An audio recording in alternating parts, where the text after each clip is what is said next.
ચાલો છોકરાઓ, પૃથ્વી sir chemistry YouTube ચેનલમાં તમારા બધાનું સ્વાગત છે. આજે છોકરાઓ આપણે વાત કરવાની છે 11 સાયન્સના ચેપ્ટર નંબર 7ની રેડોક્સ પ્રક્રિયાઓ. આપણે રેડોક્સ પ્રક્રિયાની વાત કરીએ તો આ મોટા ભાગે જોવા જઈએ તો વિદ્યુત રસાયણ સાથે સંકળાયેલું હશે અને આમાંથી કેવા પ્રકારના પ્રશ્નો આપણને પૂછે એની આપણે છોકરાઓ ચર્ચા આજે કરશું. રેડી? ચાલો, તો આજનો કાર્યક્રમ છોકરાઓ આપણે સ્ટાર્ટ કરીએ. સૌથી પહેલાં આપણે શીખવાનું છે ઇલેક્ટ્રોન વિનિમય પ્રક્રિયા. ઇલેક્ટ્રોન વિનિમય પ્રક્રિયા. આ ઇલેક્ટ્રોન વિનિમય પ્રક્રિયાઓની જો વાત કરીએ તો આને એકપાત્રીય વિદ્યુત રાસાયણિક કોષ કહેવાય. અને છોકરાઓ આપણે શેના તરીકે દર્શાવશું? એકપાત્રીય વિદ્યુત રાસાયણિક કોષ તરીકે દર્શાવીએ. તો દરેકના રિડક્શન પોટેન્શિયલના મૂલ્યને આધારે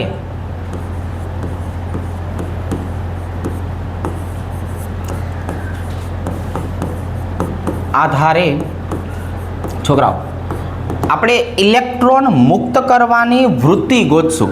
આપણે શું ગોતવું છે? તો કે આપણે નક્કી કરવું છે ઇલેક્ટ્રોન મુક્ત કરવાની વૃત્તિનો તફાવત.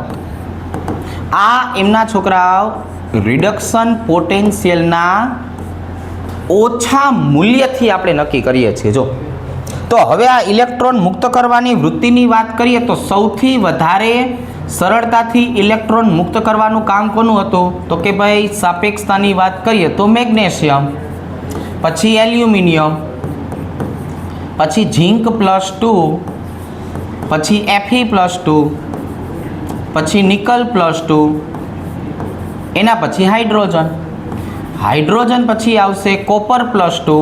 કોપર +2ની વાત કરીએ ત્યાર પછી Ag+1 અને સૌથી છેલ્લે આવશે ઓરમ +3. જો આ આપણે ઇલેક્ટ્રોન મુક્ત કરવાની વૃત્તિનો છોકરાઓ ક્રમ લખ્યો. હવે અહીંયા આપણે કીધું છે કે રિડક્શન પોટેન્શિયલના ઘટતા મૂલ્યથી સમજાયું છે. એટલે અહીંયા શું આવશે? -2.36 વોલ્ટ, -1.66 વોલ્ટ, -0.76 વોલ્ટ, -0.44 વોલ્ટ.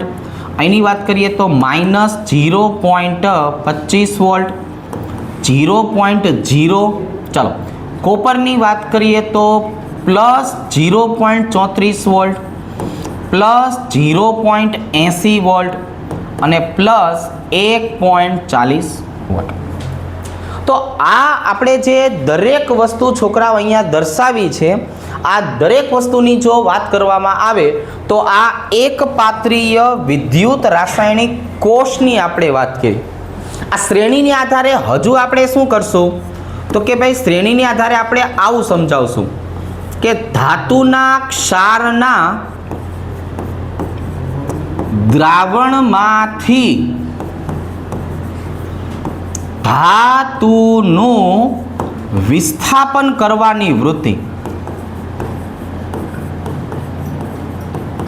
જો આમાંથી જેટલા પ્રકારના પ્રશ્નો પૂછે છે ને તમે બધા જોતા રહેજો. જો આવી રીતનું છે કે ધાતુના ક્ષારના દ્રાવણમાંથી ધાતુનું વિસ્થાપન કરવાની વૃત્તિની વાત કરીએ તો કઈ રીતના હોય? તો કે ભાઈ જો અહીંયા આમ જોવા જઈએ તો સૌથી વધારે સક્રિય ધાતુ કઈ? આ જે મેં લખ્યું છે ને એ પ્રમાણે જોવા જઈએ તો સૌથી વધુ સક્રિય ધાતુ આટલામાંથી કોણ? તો કે ભાઈ મેગ્નેશિયમ. જો તો એનો મતલબ શું નીકળ્યો? સૌથી વધારે સક્રિય મેગ્નેશિયમ છે. એનો મતલબ શું નીકળ્યો? કે મેગ્નેશિયમ એ દરેક ધાતુનું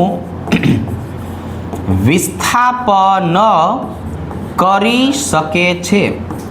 જો છોકરા, જે મેં લિસ્ટ આપ્યું છે ને તમને મેગ્નેશિયમથી ઓરમ વાળું જે લિસ્ટ આપેલું છે એ લિસ્ટમાંથી આ તમને વસ્તુ મેં લખાઈ. કે લિસ્ટમાંથી સૌથી વધારે સક્રિય કોણ? તો કે લિસ્ટ પ્રમાણે સૌથી વધારે સક્રિય મેગ્નેશિયમ. મેગ્નેશિયમ ધાતુ તરીકે લ્યો તો છોકરાઓ બધાનું વિસ્થાપન શક્ય છે. અને બીજા નંબરે લખશું છોકરાઓ સૌથી ઓછું સક્રિય.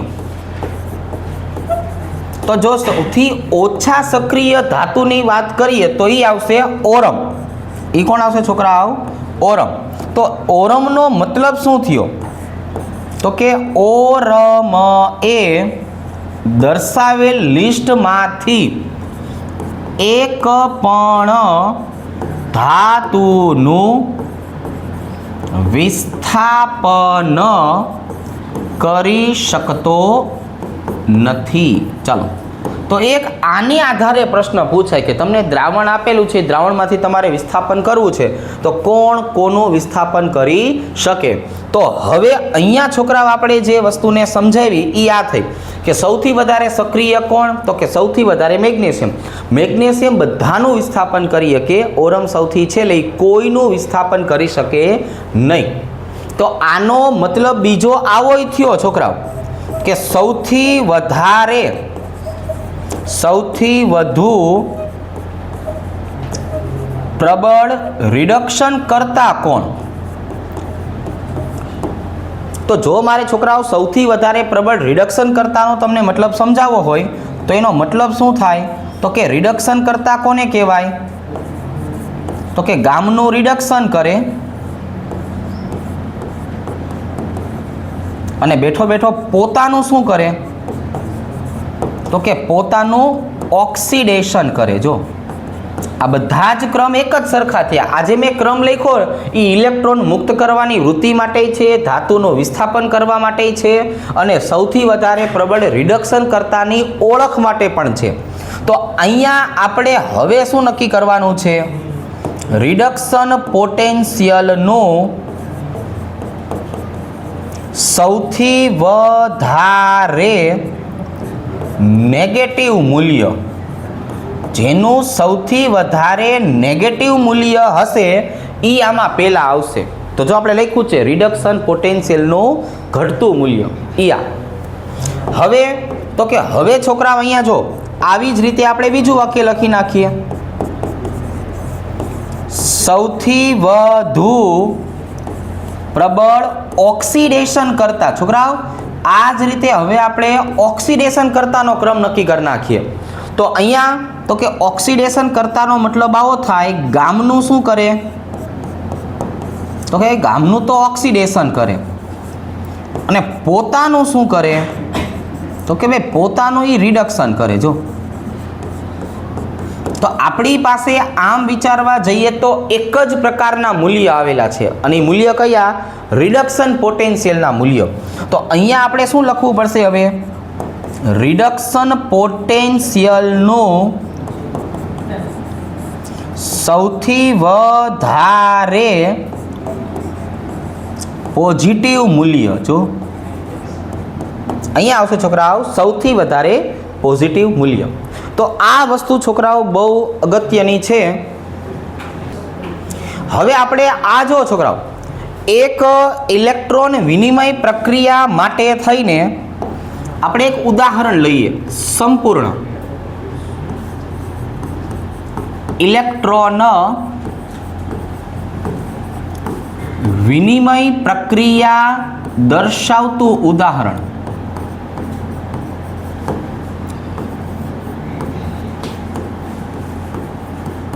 ચાલો, તો ઇલેક્ટ્રોન વિનિમય પ્રક્રિયા દર્શાવતા એક ઉદાહરણની વાત કરીએ છોકરાઓ. તો જો આવી રીતે આપણે સમજાવીએ કે ભાઈ માની લો કે આપણી પાસે એક આ સરસ મજાનું પાત્ર છે. આ પાત્રની અંદર આપણે કોપર સલ્ફેટનું દ્રાવણ ભરેલું છે. જો છોકરાઓ આની અંદર આપણે શું કરેલું છે? કોપર સલ્ફેટનું દ્રાવણ ભરેલું છે અને આની વચ્ચોવચના ભાગમાં છોકરાઓ આપણે ઝીંક ધાતુનો સળિયો ડુબાડેલો છે. જો આ દ્રાવણ કોનું છોકરાઓ?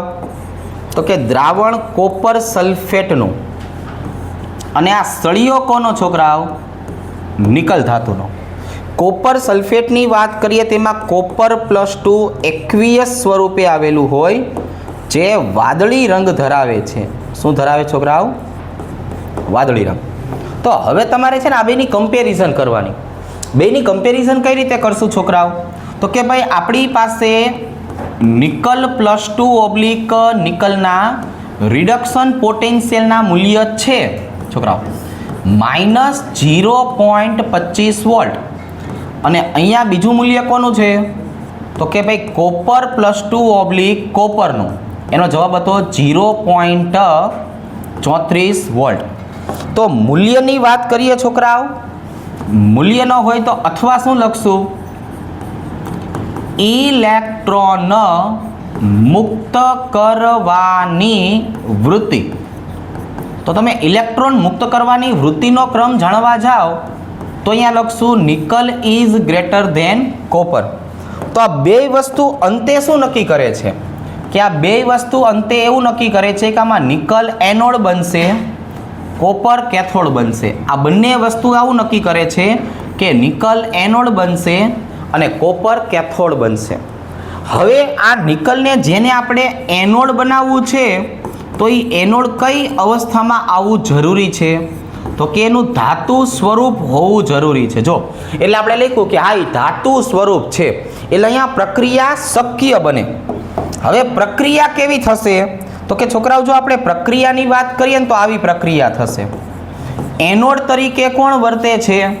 તો કે ભાઈ એનોડ તરીકે આ નિકલ ધાતુનો સળિયો વર્તે છે. તો નિકલ ધાતુના સળિયાનું કામ શું છે? તો કે ભાઈ નિકલ સોલિડ છે એટલે એનું રૂપાંતરણ શેમાં કરશે? નિકલ +2 એક્વિયસ અને 2 ઇલેક્ટ્રોન છૂટા પાડશે. એ છૂટા પાડેલા ઇલેક્ટ્રોન સ્વીકારવાનું કામ કોણ કરશે? તો કે કોપર +2 કરશે. આ કોપર +2 એક્વિયસ છે દ્રાવણની અંદરનું, એ 2 ઇલેક્ટ્રોન સ્વીકારશે અને પછી કોપર સોલિડમાં રૂપાંતર પામે. તો આમ ઓલ ઓવર જોવા જઈએ તો 2 ઇલેક્ટ્રોન કેન્સલ અને આ પહેલી પ્રક્રિયાને ઓક્સિડેશન પ્રક્રિયા કહેવાય. આ બીજી પ્રક્રિયાને છોકરાઓ રિડક્શન પ્રક્રિયા કહેવાય. જો અને હવે જો મારે અહીંયા રેડોક્સ પ્રક્રિયા લખવાની થાય તો આમની રેડોક્સ પ્રક્રિયા કઈ થાય? તો કે જો ભાઈ રેડોક્સ પ્રક્રિયા થાય નિકલ સોલિડ વત્તા કોપર +2 એક્વિયસ, જો આવી રીતે, અને gives નિકલ +2 એક્વિયસ વત્તા કોપર સોલિડ. તો અહીંયા છોકરાઓ કોપર ધાતુનું વિસ્થાપન થવા પાછળનું કારણ શું હતું? તો કે આપણે સમજાયું એ કે અહીંયા છોકરાઓ નિકલની વૃત્તિ છે એ કોપર કરતાં કેવી છે? તો કે વધારે. એટલે ઇલેક્ટ્રોન મુક્ત કરવાની વૃત્તિ પણ આપી છોકરાઓ, ધાતુના ક્ષારમાંથી ધાતુનું વિસ્થાપન કર્યું અને આ રિડક્શન કરતા તરીકે પણ વર્તો. રેડી? તો અહીંયા નિકલે આ 3 પ્રકારના કામ કરી લીધા.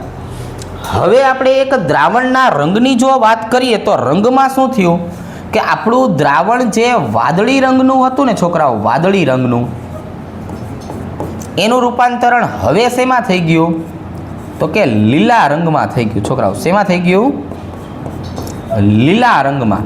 જેમ જેમ પ્રક્રિયા આગળ વધશે એમ વાદળી રંગની તીવ્રતા શું થશે છોકરાઓ?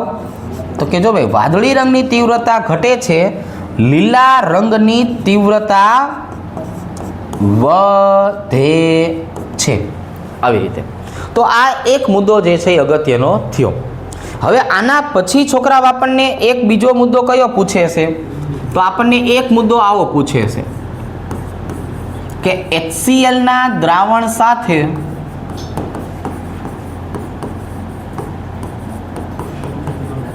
કોની પ્રક્રિયા કરવાથી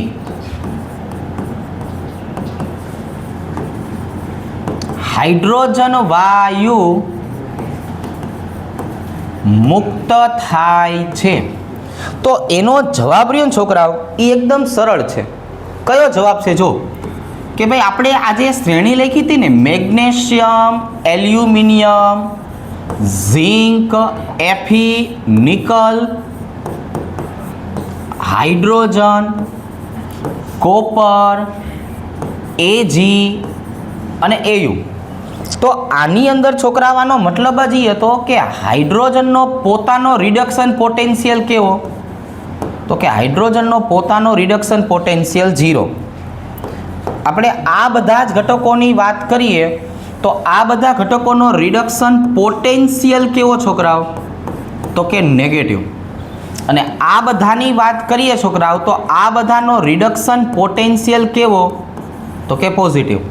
તો હાઇડ્રોજનની કમ્પેરિઝન કરવામાં આવે તો અહીંયા છોકરાઓ આમની જો વાત કરીએ તો આ બધા કેવા બનશે, એનોડ બનશે. અને હાઇડ્રોજન કેવો બનશે છોકરાઓ, કેથોડ.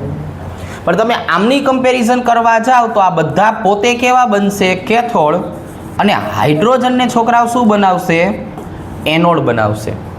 તો હવે તો કે ભાઈ આનો સીધો મતલબ એવો નીકળો કે આટલા જે રિડક્શન પોટેન્શિયલના નેગેટિવ મૂલ્ય ધરાવે છે હાઇડ્રોજન મુક્ત કરી શકે, પણ જે રિડક્શન પોટેન્શિયલના પોઝિટિવ મૂલ્ય ધરાવે છે એ હાઇડ્રોજન વાયુ મુક્ત કરી શકતા નથી. તો આપણે બે વાક્ય લખી જ નાખીએ ગુજરાતીમાં.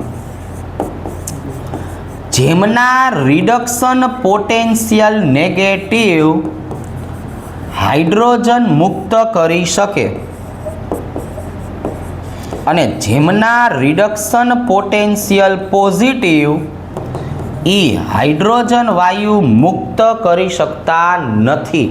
તો અહીંયા છોકરાઓ મારે તમને એક અપવાદ કહેવું પડે.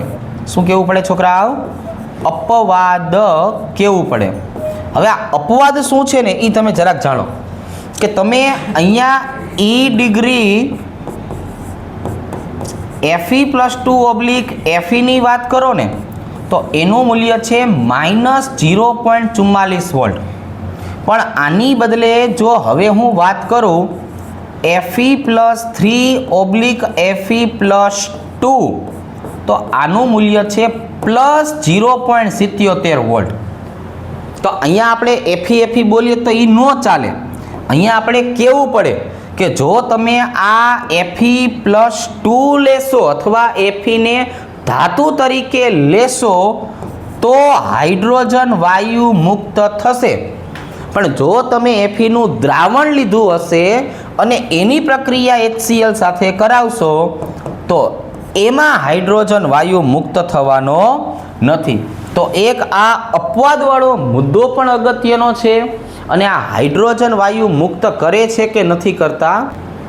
ચાલો હવે જુઓ છોકરાઓ, આના પછીની જો આપણે વાત કરીએ તો આપણે વાત કરવી છે ઓક્સિડેશન આંક વિશે.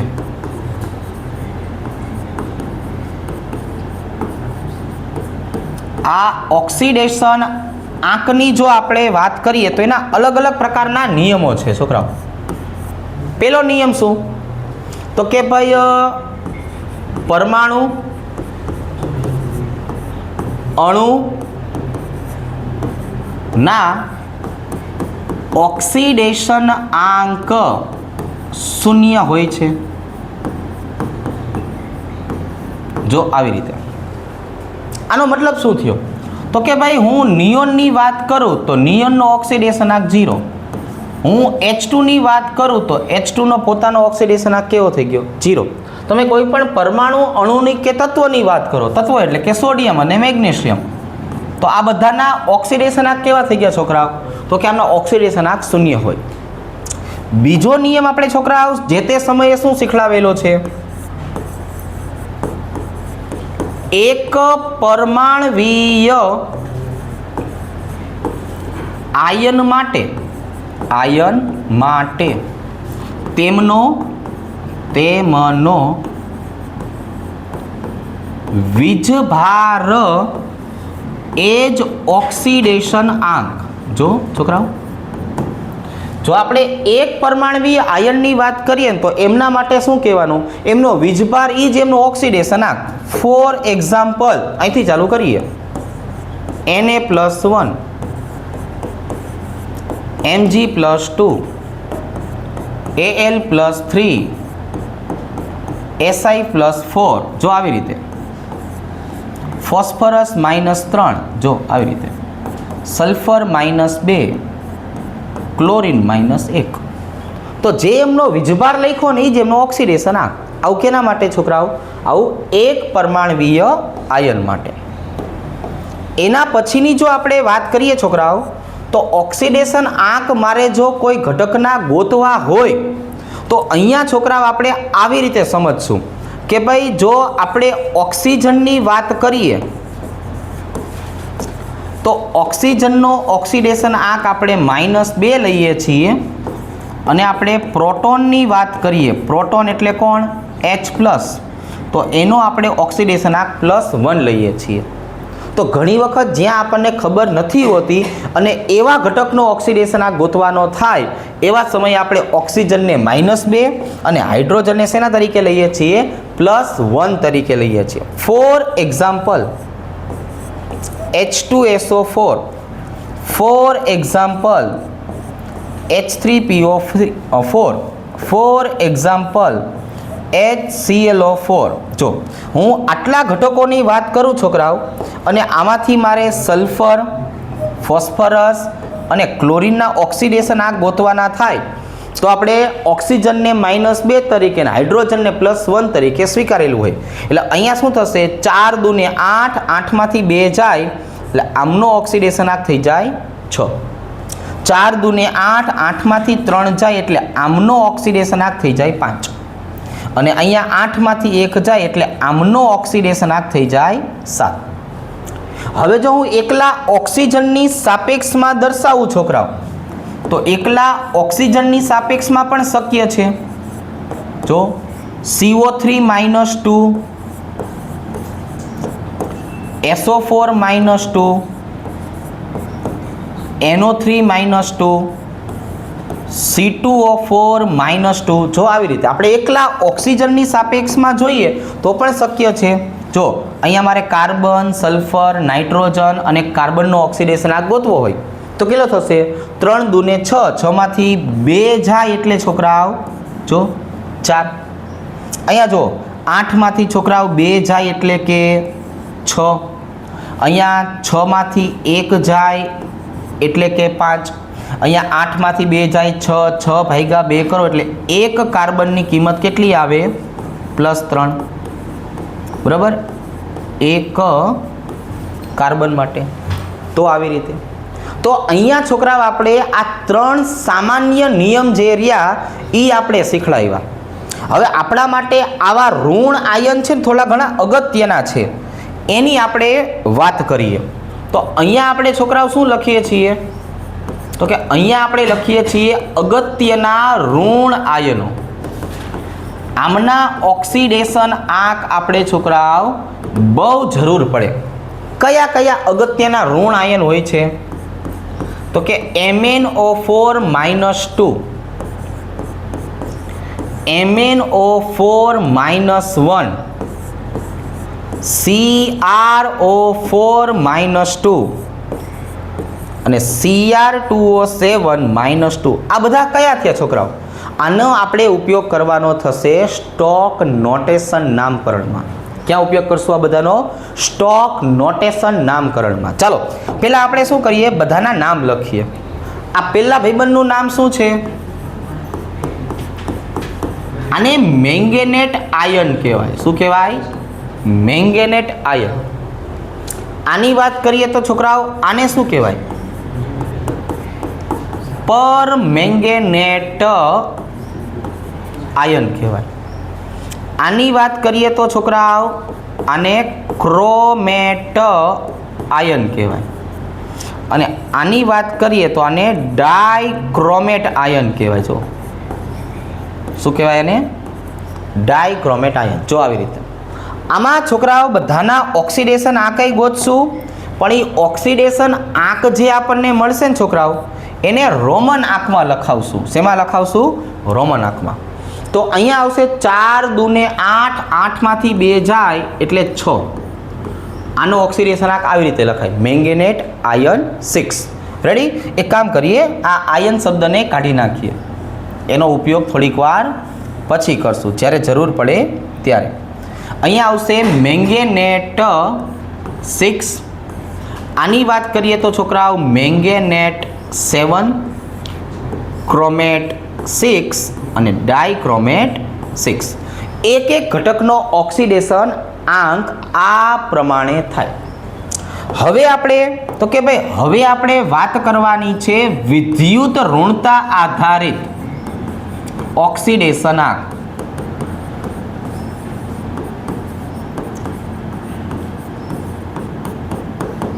ચલો તો હવે છોકરાઓ વિદ્યુત ઋણતા આધારિત જો વાત કરીએ તો એને કઈ રીતે દર્શાવશું? તો કે એના ડેમો પીસ તરીકે આપણે કાર્બનને રાખ્યો છે.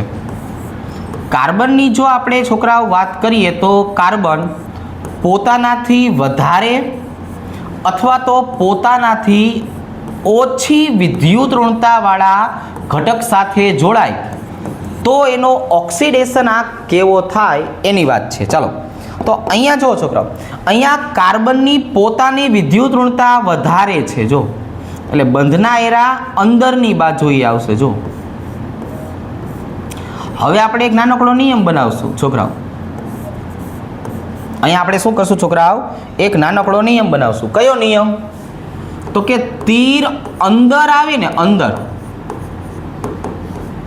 તો ઓક્સિડેશન આંક નેગેટિવ થાય અને તીર બહાર જતું હોય ને છોકરાઓ બહાર તો ઓક્સિડેશન આંક કેવો થઈ જાય? પોઝિટિવ. આ શેની વાત કરી છે આપણે? મધ્યસ્થ ઘટકની. તો અહીંયા કાર્બને ચારે ચાર ઘટકોના ઇલેક્ટ્રોન ખેંચી લીધા તો અહીંયા કાર્બન બની ગયો -4. કેવો બની ગયો છોકરાઓ? -4. હવે અહીંયા જો અહીંયા શું થયું છોકરાઓ? તો કે અહીંયા ચારે ચાર ક્લોરીનની વિદ્યુત ઋણતા કાર્બન કરતાં વધારે હતી. એટલે અહીંયા શું બન્યું?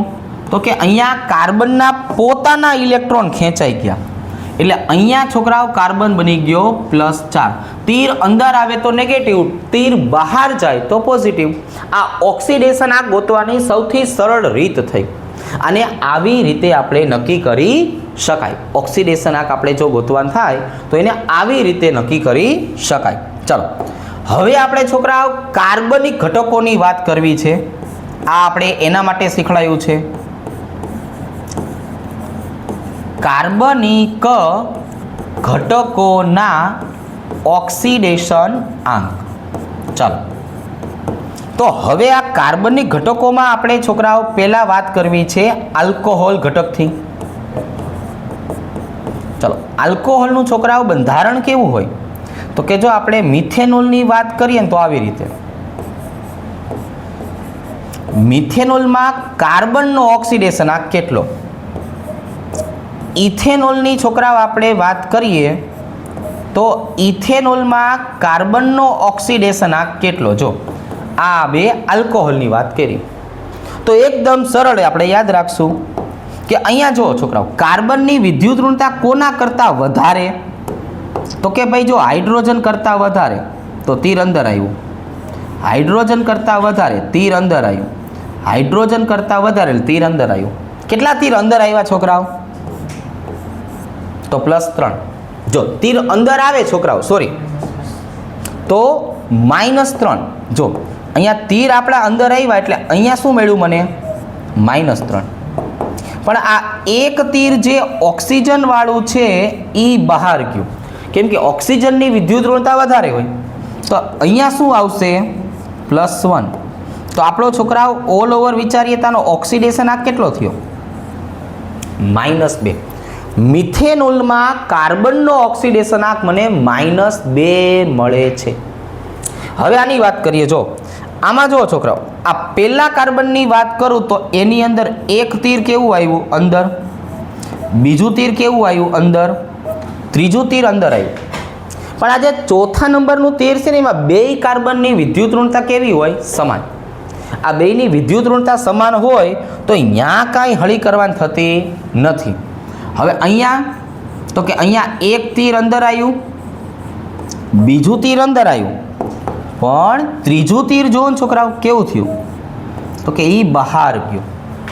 તો ઇથેનોલના બંને કાર્બનના ઓક્સિડેશન આંક અલગ અલગ છે. પહેલાની જો હું વાત કરું તો પહેલાનો ઓક્સિડેશન આંક કેટલો? -3. અને બીજાનો ઓક્સિડેશન આંક કેટલો છોકરાઓ? -1.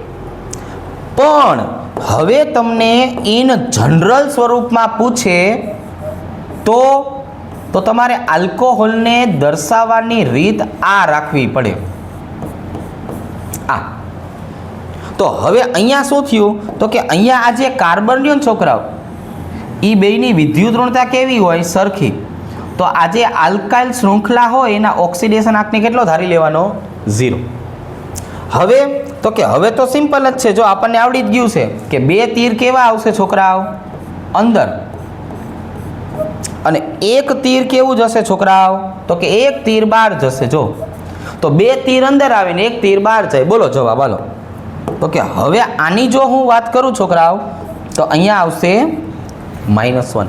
તો આલ્કોહોલનું જે જનરલ સ્વરૂપ છે એનો જવાબ કેટલો આવશે? -1 આવશે. બે તીર અંદર એટલે -2, એક તીર બહાર જાય એટલે પ્લસ. કેમ કે મારે આલ્કોહોલમાં કાર્બન દર્શાવવો પડે. મિથેનોલ જ પૂછવું હોય તો આવી રીતે, ઇથેનોલના બંને કાર્બનનું પૂછવું હોય તો આવી રીતે, અને ઇન જનરલ સ્વરૂપ. ચાલો નેક્સ્ટ જો. નેક્સ્ટ આપણે વાત કરવી છે છોકરાઓ આલ્ડીહાઇડની. તો આલ્ડીહાઇડમાં છોકરાઓ આપણે બે રીતે સમજશું. એક ફોર્માલ્ડીહાઇડને લેશું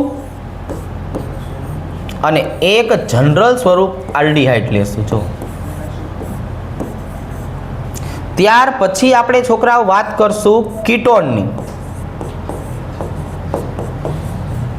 તો કીટોનનું છોકરાઓ આપણે જનરલ સ્વરૂપ જ લેશું.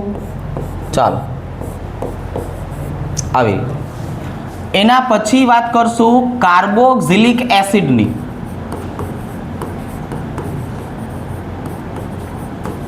છોકરાઓ તમે કાર્બોક્સિલિક એસિડની વાત કરો તો એમાં એક ઉદાહરણ લેશું ફોર્મિક એસિડનું અને એક ઉદાહરણ લેશું છોકરાઓ આપણે એના જનરલ સ્વરૂપનું. જો એના પછી આપણે છોકરાઓ વાત કરશું એસ્ટરની. એસ્ટરમાં એક ઉદાહરણ આપણે છોકરાઓ લેશું મિથાઇલ ફોર્મેટનું. અહીંયા જો કે આર લખું છું.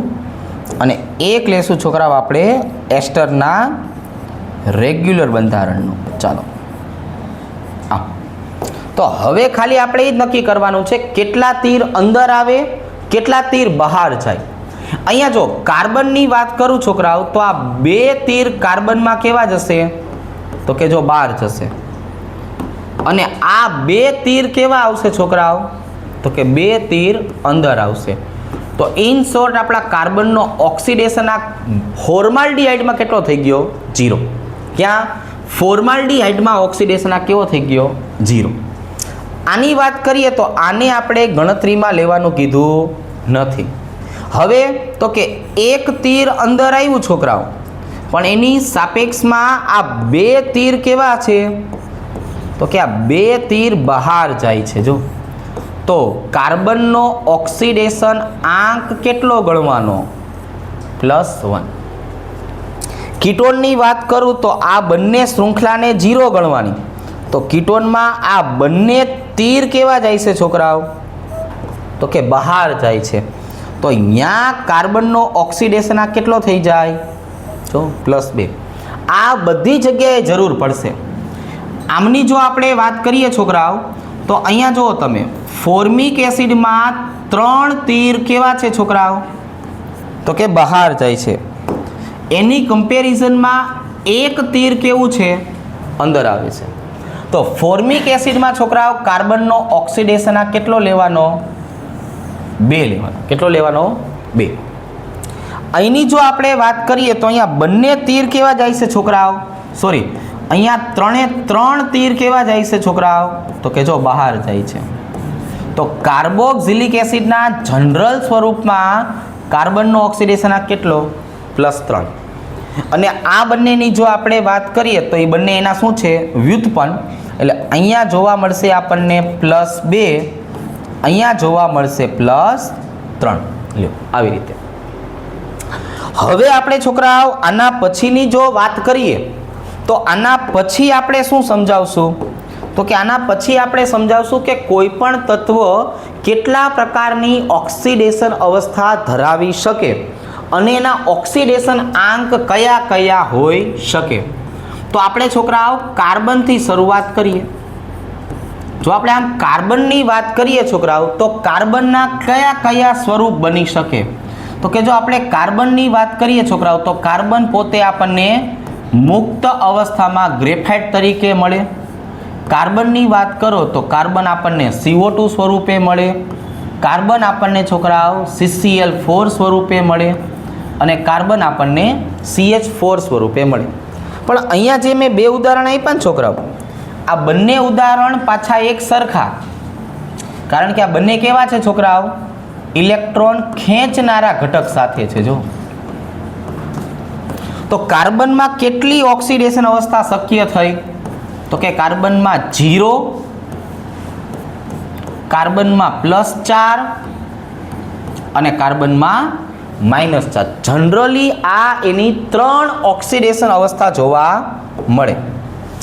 આ જ વસ્તુ છોકરાઓ આપણે નાઇટ્રોજન માટે દર્શાવી હોય તો નાઇટ્રોજન, તો છોકરાઓ નાઇટ્રોજન છે ને સૌથી વિશિષ્ટ છે. તમને ખ્યાલ હોય તો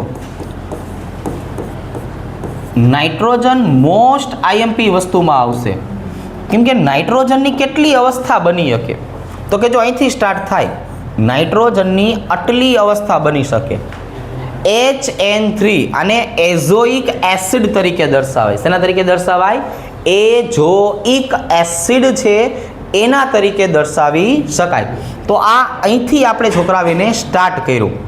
એના પછીની વાત કરીએ તો કે NH3 N2H4, આ N2H4 ની બદલે આપણે એનું સ્વરૂપ જ લખીએ. પછી કોણ આવશે છોકરાઓ? તો કે ભાઈ એનું સ્વરૂપ છે NH2 હાઇડ્રેઝિન. હાઇડ્રેઝિન પછીની જો આપણે વાત કરીએ છોકરાઓ તો આપશે NH2OH. એના પછીની વાત કરીએ તો N2.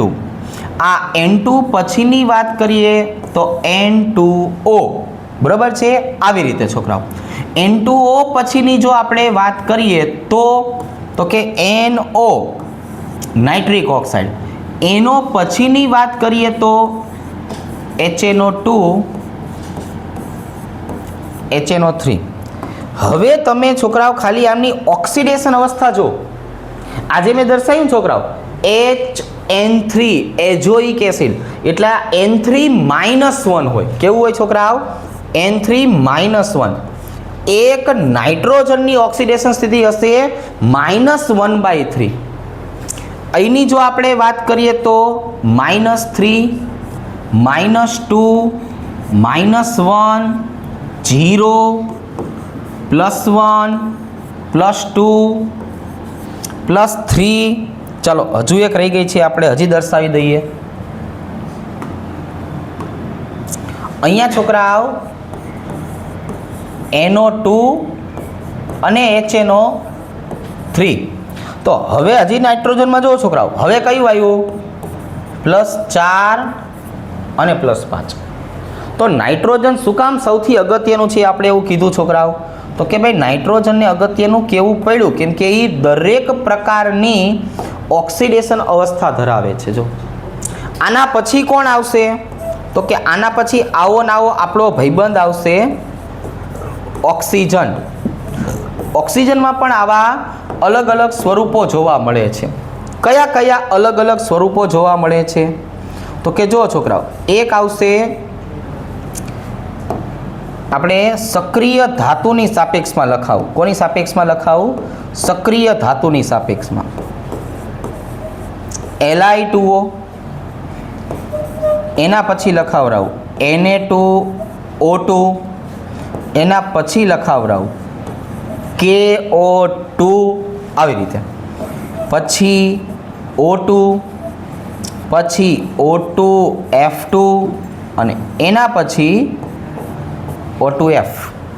તો આની અંદર છોકરાઓ ઓક્સિજનની તમે વાત કરો તો કેટલી ઓક્સિડેશન અવસ્થા થઈ?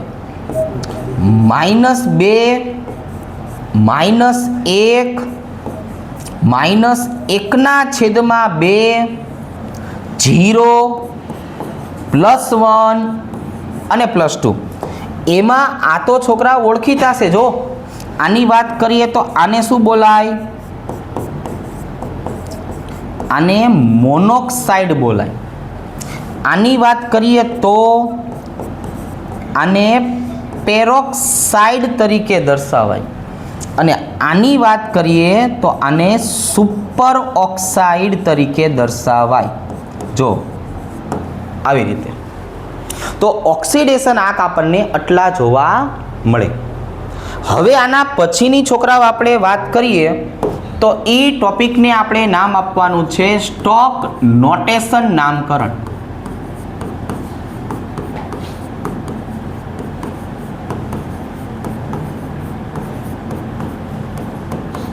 સ્ટોક નોટેશન નામકરણ છોકરાઓ બે પ્રકારે જોવા મળશે. એક જોવા મળશે ખાલી જગ્યા ઓક્સિડેશન આંક ખાલી જગ્યા તરીકે, અને છોકરાઓ બીજું જોવા મળશે ખાલી જગ્યા ઓક્સિડેશન આંક તરીકે. આ બે પ્રકારના સ્ટોક નોટેશન છોકરાઓ નામ બને છે. કયા કયા? ચાલો સમજીએ. એકમાં આપણે લેવું છે V2O5, એકમાં આપણે લેવું છે છોકરાઓ FeCl3, એકમાં આપણે લેવું છે છોકરાઓ NiSO4. ચાલો આ ત્રણ ઘટકોની આપણે વાત કરીએ તો આમનું નામકરણ શું થાય? તો કે આને બોલશું વેનેડિયમ 5 ઓક્સાઇડ. જો આ આવી રીતે છોકરા ઓળખાશે. આની વાત કરું તો છોકરાઓ આયર્ન અથવા ફેરિક 1 2 3 ક્લોરાઇડ તરીકે જો આ આવી રીતે દર્શાવાય. આની વાત કરીએ તો છોકરાઓ નિકલ 2 સલ્ફેટ. જો આવા નામકરણ છોકરાઓ સ્ટોક નોટેશન આવી રીતે થાય.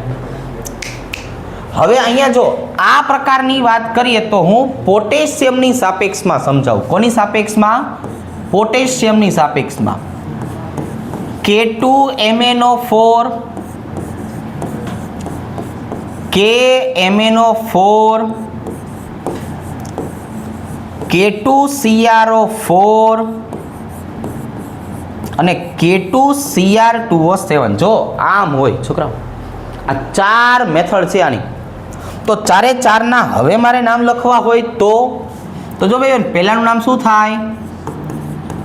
પોટેશિયમ મેંગેનેટ. શું કહેવાય ભાઈ આને? પોટેશિયમ મેંગેનેટ. પણ જો આનો ઓક્સિડેશન આંક ફિક્સ જ હોય 6. આની આપણે છોકરાઓ વાત કરીએ તો આને બોલશું પોટેશિયમ પરમેંગેનેટ, પણ ઈ આવશે 7. આમની જો આપણે વાત કરીએ તો અહીંયા આવશે પોટેશિયમ ક્રોમેટ, એ પણ 6. અને અહીંયા આવશે છોકરાઓ પોટેશિયમ ડાયક્રોમેટ. જો પોટેશિયમ ડાયક્રોમેટ 6.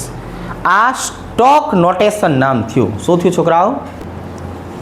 હવે જુઓ છોકરાઓ, હવે આપણે નવું કામ શું કરવાનું છે? તો કે આપણે અલગ અલગ પ્રકારની રેડોક્સ પ્રક્રિયા શીખીએ.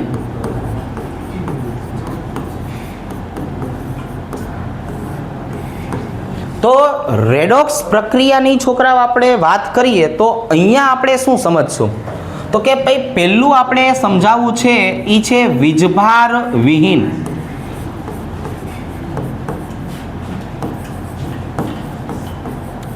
રેડોક્સ પ્રક્રિયા. ચલો, વીજભાર વિહીન રેડોક્સ પ્રક્રિયાનો છોકરાઓ મતલબ શું થાય?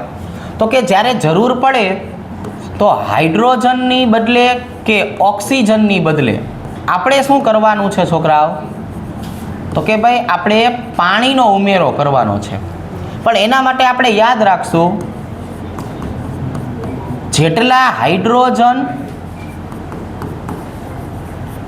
એના અડધા પાણી.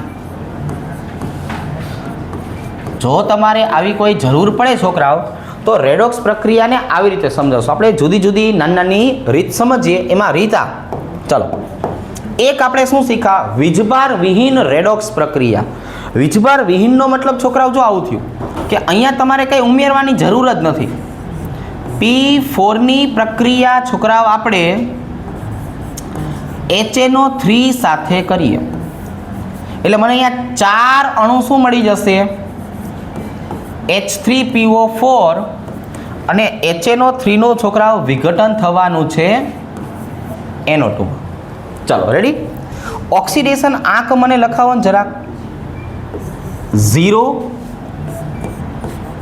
+5 4 × 5 એટલે કે +20 અને +4. ચાલો ઓક્સિડેશન આંકનો ફેરફાર શું થયો, 0 માંથી 20 એટલે ઓક્સિડેશન અને 20 નો ફેરફાર.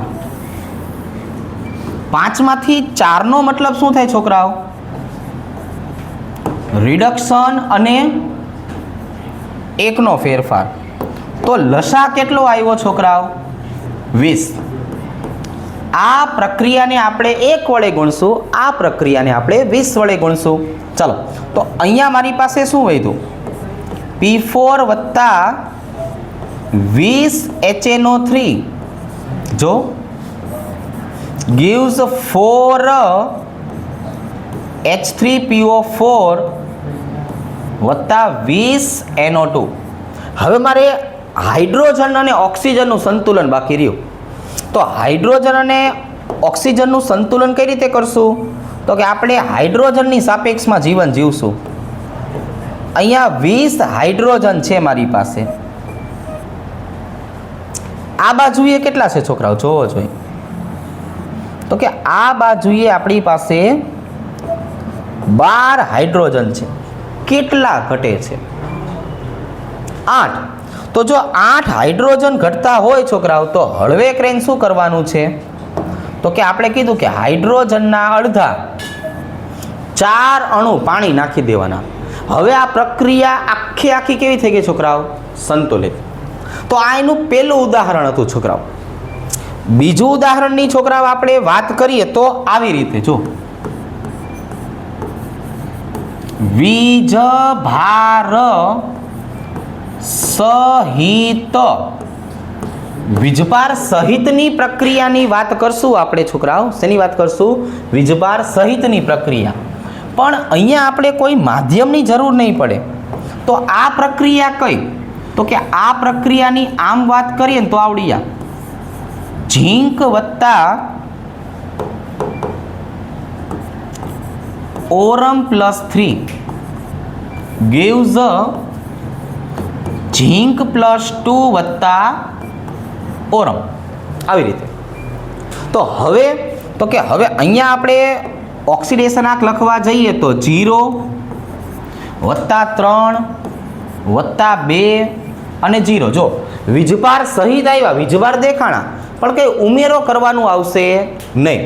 તો હવે આ પ્રક્રિયાને કઈ રીતે સમજાવશું, તો કે ભાઈ 0 માંથી +2 બન્યું એટલે આને કહેવાય ઓક્સિડેશન, 2 નો ફેરફાર.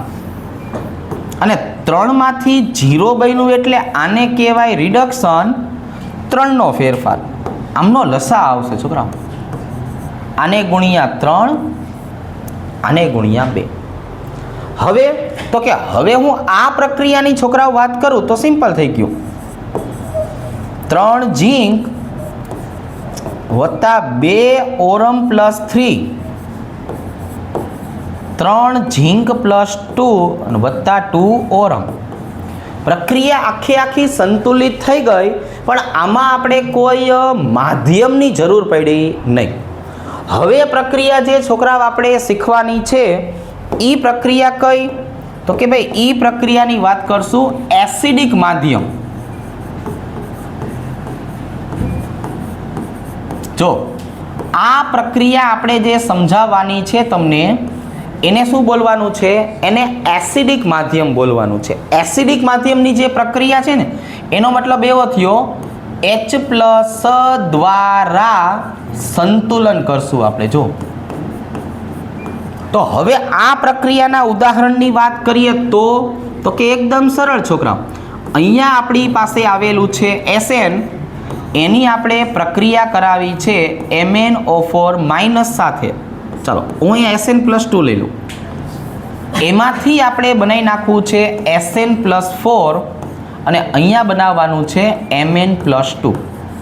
તો હવે આ તો વીજભારવાળી પ્રક્રિયા થઈ છોકરાઓ. જો અહીંયા +2, અહીંયા +7, અહીંયા +4, અહીંયા +2. ચલો ભાઈ, આ 2 માંથી 4 બન્યું છોકરાઓ, એટલે આનું ઓક્સિડેશન થયું, 2 નો ફેરફાર. આ 7 માંથી 2 બન્યું છોકરાઓ, એટલે આનું રિડક્શન થયું, 5 નો ફેરફાર. તો અહીંયા છોકરાઓ લસા આવે, લસા 10. આને 5 વડે ગુણશું, આને 2 વડે ગુણશું. તો અહીંયા છોકરાઓ જોવા જઈએ તો 5 SN+2 2 MnO4 માઇનસ, થોડી જગ્યા રાખી દેશું. અહીંયા આવશે છોકરાઓ 5 SN+4 અને વત્તા 2 Mn+2. તો હવે પેલું સરસ મજાનું કામ આપણે વીજભાર સેટ કરશું, કેમ કે એને સંતુલિત કરવો પડશે. આ બાજુએ તમને વીજભાર કેટલો દેખાણો? તો કે 5 દુને 10, 2 ગુણ્યા -1 એટલે -2. આ બાજુએ મારી પાસે ટોટલ 8 વીજભાર આવ્યો. આની વાત કરીએ તો છોકરાઓ 5 ચોખ્ખું ને 20 અને વત્તા અહીંયા આવશે 4. કેટલો ઓક્સિડેશન આંક મળ્યો તમને? સોરી, વીજભાર 24. 8 અને 24 નો છોકરાઓ તફાવત કેટલો આવે? 8 અને 24 નો તફાવત કેટલો આવે? તો અહીંયા ઉમેરવાના 16H+. પણ આપણો નિયમ છે જેટલા હાઇડ્રોજન એના અડધા શું નાખવાના? એના અડધા નાખવાના પાણી. જો આ તો આ એસિડિક માધ્યમ H+ વાળી પ્રક્રિયા સંતુલિત કરી. આના પછી છોકરાઓ બીજું ઉદાહરણ કયું આવશે? તો કે આના પછીની વાત કરીએ તો અહીંયા લખશું બેઝિક માધ્યમ. છોકરાઓ બેઝિક માધ્યમની વાત કરીએ તો OH- દ્વારા સંતુલન. પણ અહીંયા છોકરાઓ આ જે પ્રક્રિયા છે ને એ તો સ્પેશિયલ છે. આવી પ્રક્રિયાને બોલશું વિષમીકરણની પ્રક્રિયા. વિષમીકરણનો મતલબ શું થાય છોકરાઓ? એક જ ઘટક છે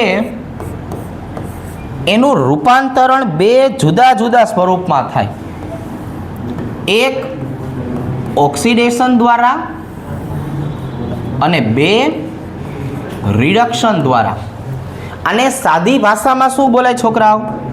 આને સાદી ભાષામાં આવું બોલાય, એક પ્રક્રિયક 2 નિપજ. આવું યાદ રાખવાથી છોકરાઓ કોઈ દિવસ ભૂલ પડતી નથી. તો આનું ઉદાહરણ કયું છોકરાઓ? તો કે Cl2 ની પ્રક્રિયા કરવામાં આવે તો Cl- અને ClO3 માઇનસ બને છે. જો આ વિષમીકરણની પ્રક્રિયા ઉદાહરણ છે. હવે મારે આ પ્રક્રિયાને સંતુલિત કરીને સમજાવી હોય તો શું કરશું? Cl2 વત્તા Cl2 gives 2Cl- gives 2ClO3 minus. છોકરાઓ જરાક બધાના ઓક્સિડેશન આંક બોલો ને. 0 0 આમની છોકરાઓ વાત કરીએ તો -2, આમની આપણે છોકરાઓ વાત કરીએ તો +10. હવે શું થયું છોકરાઓ? તો કે હવે આપણું રૂટીન 0 માંથી -2 થયું એટલે આ પ્રક્રિયા થઈ રિડક્શન, 2 નો ફેરફાર. 0 માંથી 10 થયું એટલે આ પ્રક્રિયા થઈ ઓક્સિડેશન, 10 નો ફેરફાર. આપણો લસાઅ કેટલો આવ્યો? લસાઅ તો કે 10. આને 5 વડે ગુણશું, આને 1 વડે. હવે અહીંયા જો છોકરાઓ, આને હું 5 વડે ગુણું છું એટલે 5 Cl2 વત્તા Cl2. થોડીક એવી જગ્યા રાખી દઈએ છોકરાઓ. 10 Cl માઇનસ 2 ClO3 માઇનસ. હવે મારે છોકરાઓ વીજભારની ગણતરી કરવી પડશે. તો આ બાજુએ વીજભાર કેટલો? 0. આ બાજુએ વીજભાર કેટલો છોકરાઓ? -10, -2, -12. કોને બોલાવવા પડશે છોકરાઓ? OH માઇનસને. ચાલો આ બાજુએ આપણે ઉમેરશું 12 OH માઇનસ. અહીંયા 12 OH છે એટલે સ્વાભાવિક રીતે અહીંયા શું કરી નાખવાનું? 6H2O. જો આમાંથી તમારે કોમન કાઢવા હોય તો આ બેને ભેગા કરો એટલે આ 6 Cl2 થયા. એટલે ભાઈ 2 કોમન નીકળશે. 3 Cl2 છોકરાઓ, આમાંથી 2 કોમન કાઢો. 6 OH minus, 5 Cl minus, 1 ClO3 minus અને 3 H2O. રેડી? એસિડિક માધ્યમ, બેઝિક માધ્યમ, બેઝિક માધ્યમને નામ આપ્યું વિષમીકરણની પ્રક્રિયા. હવે એક પ્રક્રિયા છોકરાઓ બાકી રહી. આને આપણે છોકરાઓ સ્પેશિયલ કેસમાં શું કહેવાનું છે?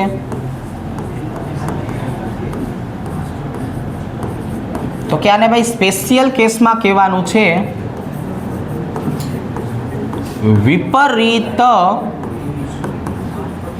વિસમીકરણ.